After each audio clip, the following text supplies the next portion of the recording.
chicos de Colegio Líder, esta semana en nuestro curso de literatura tenemos el tema de barroco latinoamericano. El barroco latinoamericano va a tener como características muy parecidas obviamente a lo que es el barroco en general. Una de las características principales del barroco es que es de estilo recargado. ¿Qué quiere decir esto? Que está lleno de adornos, lleno de figuras literarias. Es por eso que es muy difícil de comprender, porque no muchas personas pueden entender un mensaje que está oculto en demasiadas metáforas, ¿no es cierto?, en demasiadas comparaciones, demasiadas nuevas palabras. Entonces es muy difícil de entenderlo. Nos dice que tiene un carácter religioso por su máxima representante. Además, la originalidad. Lo que busca el barroco en ir en contra del Renacimiento, que era la corriente anterior, es que el Renacimiento es demasiado sencillo y tiende demasiado a copiar, como lo hizo William Shakespeare. El barroco lo que busca es la inspiración propia de cada uno de los autores. Pesimismo.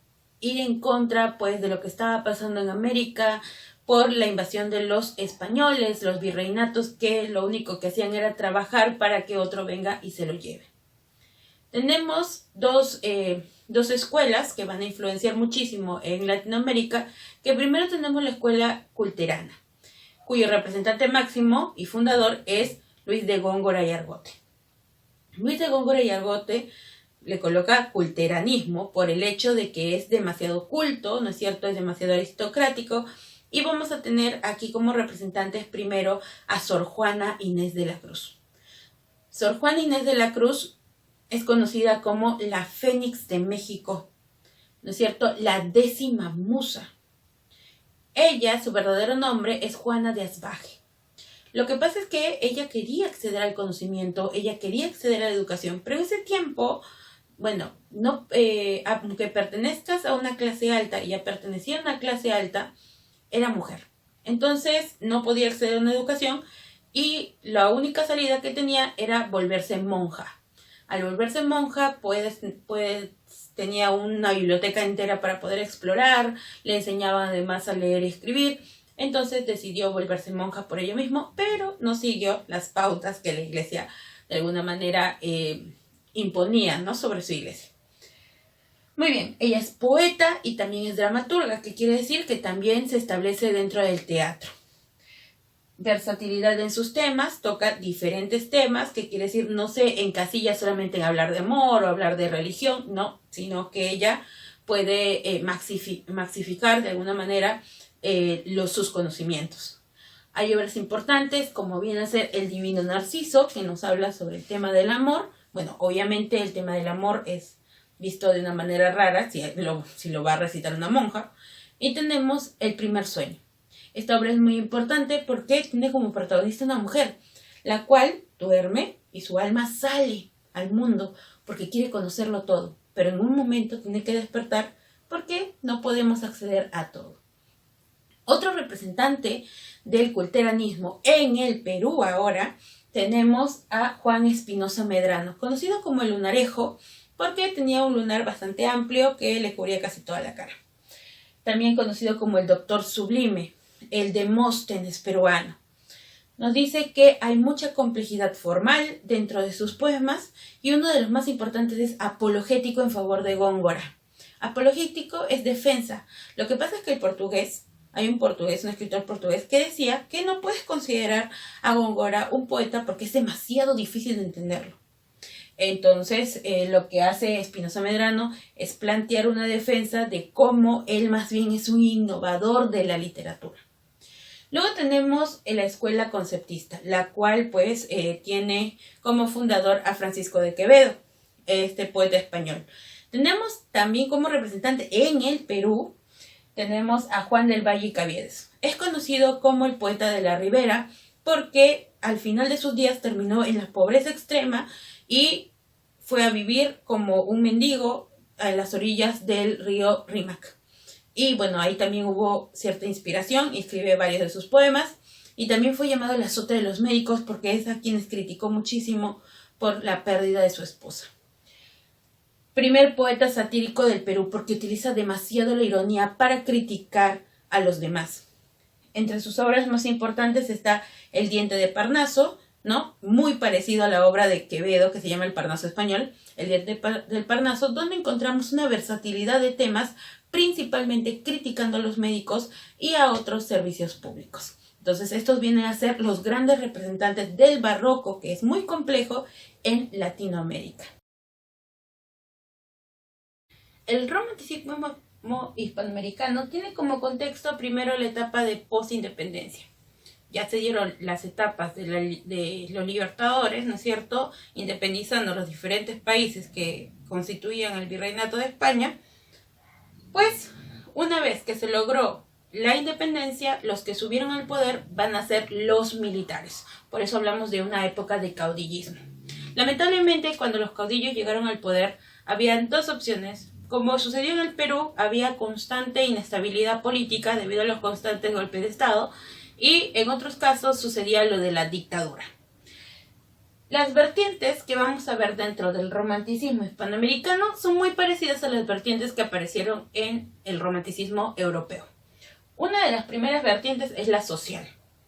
La vertiente social es liberal y es el establecimiento de la ideología, una libertad política principalmente.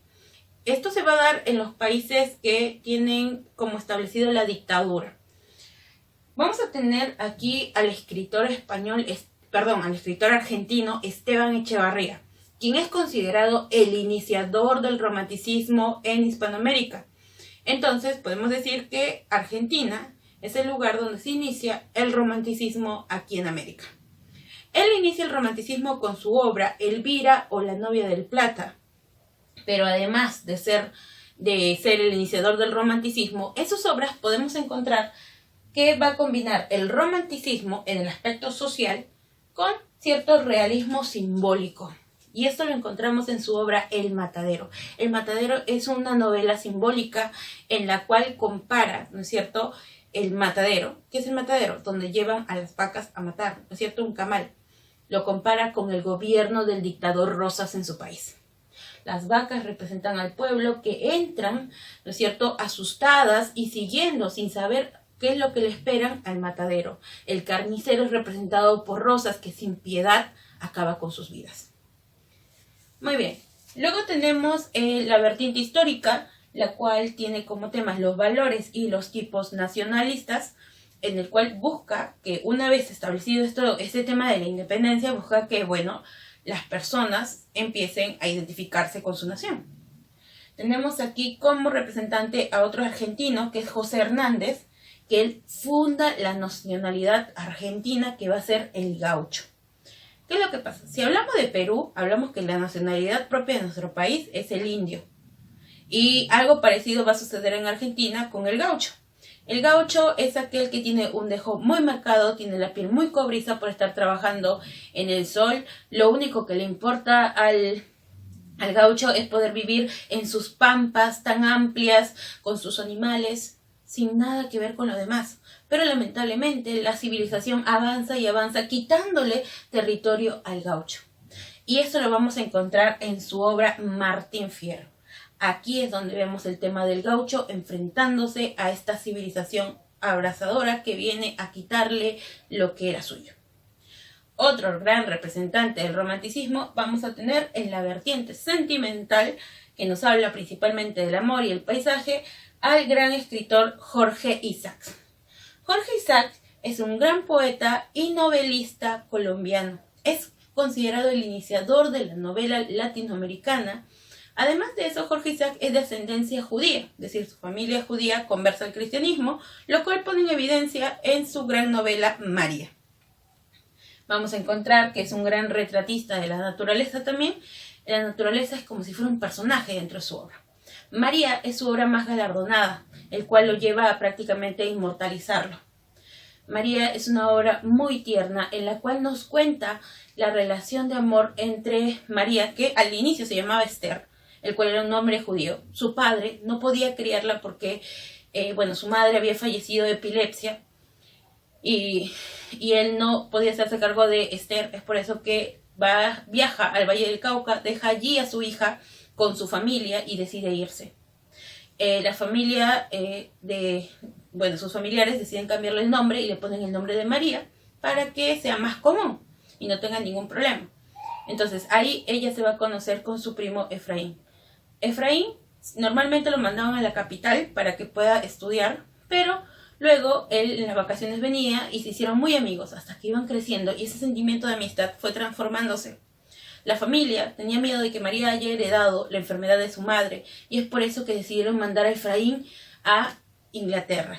Efraín amaba a María y él decidió irse no por el hecho de la presión de su familia, porque quería estudiar medicina para ayudar a María si ella en algún momento llega a enfermarse.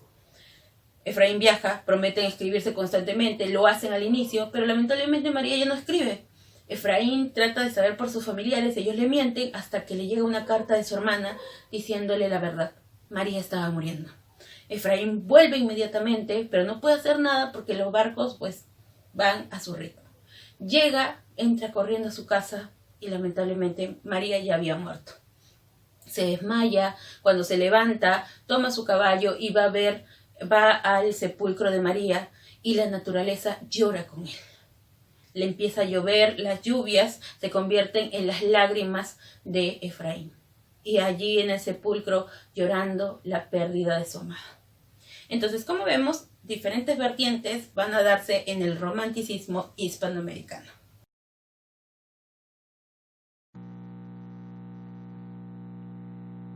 Muy bien, chicos, ahora vamos a pasar a nuestras preguntas sobre nuestros temas de barroco hispanoamericano como el romanticismo hispanoamericano también. Vamos con las preguntas. Yo voy a resolver los números impares y ustedes los números pares. A Sor Juana Inés de la Cruz, por su actividad intelectual y creativa, se le llamó. Sor Juana Inés de la Cruz marca un hito importante, porque antes del barroco hubo una época clásica con nosotros. Como cuando llegaron a América no había en muchos lugares, muchos pueblos aborígenes, no había una escritura. Entonces son los españoles los que se apoderan como representantes, porque como estaban hablando de América, entonces se les coloca como representantes de América. Pero Sor Juana Inés de la Cruz lo que hace es marcar un panorama con una escritora ya propia de América, ¿no? Por eso es muy importante. Ella fue llamada la Fénix de México. Novela que corresponde al romanticismo social hispanoamericano. Esta sería la obra Martín Fierro. Pero recordemos que la obra más representativa del aspecto social es la obra de Esteban Echevarría, El Matadero. La poesía de Sor Juana Inés de la Cruz tiene influencia hispánica principal vamos a encontrar cierta influencia de Francisco de Quevedo, mínima, por los temas de la sátira y de la crítica, en ese aspecto sí, que pertenece a la escuela conceptista, pero su máxima influencia es Luis de Góngora y Argote, que es un representante del culteranismo que vimos en nuestra clase de Siglo de Oro español. Temas que predominan en la obra María, bueno, los temas son el amor y la muerte, ¿no? El amor desde varias visiones. Recordemos que hay un amor bastante ingenuo, bastante inocente por parte de Efraín y María, pero también hay un amor bastante sexualizado, se podría decir, en los personajes afrodescendientes, así como en Matalaché, recuerdan cómo sexualizaron prácticamente a José Manuel. Bueno, lo mismo sucede aquí con los personajes afrodescendientes. Y obviamente la muerte por el hecho de que es quien trunca que pueda llegar a terminar este amor de María y Efraín. El contexto histórico-social del romanticismo. Bueno, el hispanoamericano está marcado por, antes del romanticismo, estuvo el proceso de independencia, ¿no es cierto? El proceso de llegar a las repúblicas en los diferentes países que estaban siendo gobernados por extranjeros. Ahora, una vez que se logra la independencia de los países de América, lo que surge es la época del llamado caudillismo, la presencia del caudillismos militares y gobiernos autoritarios. Recordemos que si un militar gobierna hay dos salidas, o la dictadura o la inestabilidad política. 11. Notable representante del coloniaje latinoamericano llamado la 10ª Musa, propuso la reivindicación de la mujer en su época. Su nombre era, esa va a ser Sor Juana Inés de la Cruz, pero recordemos que su verdadero nombre es Juana de Asbaje, ¿no? Juana Ramírez de Asbaje, no, Juana de Asbaje. Ahora, Sor Juana Inés de la Cruz va a criticar las diferencias sociales que hay entre hombres y mujeres durante su tiempo. Por eso fue llamada también como una precursora del feminismo, porque en su tiempo ya hablaba y ya criticaba sobre estos temas que se van a desencadenar mejor durante la segunda mitad del siglo XIX. El romanticismo hispanoamericano se desarrolló tras las guerras de independencia, el romanticismo en América se inicia en Argentina, y lo que va a tocar es el tema de lo social, porque es a través de Esteban Echeverría, ¿no? Porque estaban viviendo la dictadura de Rosas, no creo que estén hablando de amor cuando estaban viviendo una dictadura. 15. En relación al contenido de la obra, María es la transfiguración de un idilio frustrado, es decir, de un amor, ¿no? Un sentimiento frustrado por la muerte y revivido a través de los recuerdos, ¿no? Efraín, al final, cuando va a la tumba de María, recuerda esos momentos que pasaron juntos y que ya, pues, lamentablemente no volverán. Relaciones autor-obra. Muy bien. Bartolomé Mitre escribe Soledad. José Mármol escribe Amalia. Juan León Mera escribe Cumandá, que es una buena obra, la verdad la recomiendo. Jorge Isaacs escribe María. ¿Ya? Tenemos la clave, la D. Profesora, la B. ¿La D es igualita? Sí, la D es igualita, así que puedes marcar cualquiera. Primer romántico hispanoamericano. Como dijimos, se inicia en Argentina, y en Argentina destaca Esteban Echeverría. Pero recordemos que la primera obra con la que se inicia el romanticismo en América no es el Matadero, que es una de sus obras más conmemorativas, es Elvira, la novia del Plata. ¿Ya? No olvidemos eso. Muy bien, chicos, ¿qué es lo que ustedes tienen que hacer? Transcribir en el cuaderno la parte teórica, en el libro lo que yo ya he resuelto. De tarea tiene en el libro las preguntas, los números pares, y en el cuaderno van a revisar un mapa conceptual sobre Alonso de Arcilla.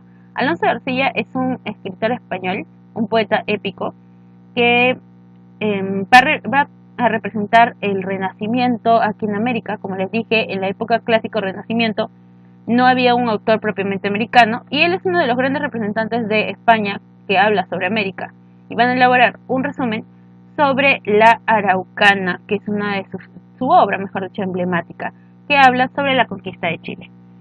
Muy bien, chicos, ese ha sido nuestro tema de la semana: barroco y romanticismo hispanoamericano.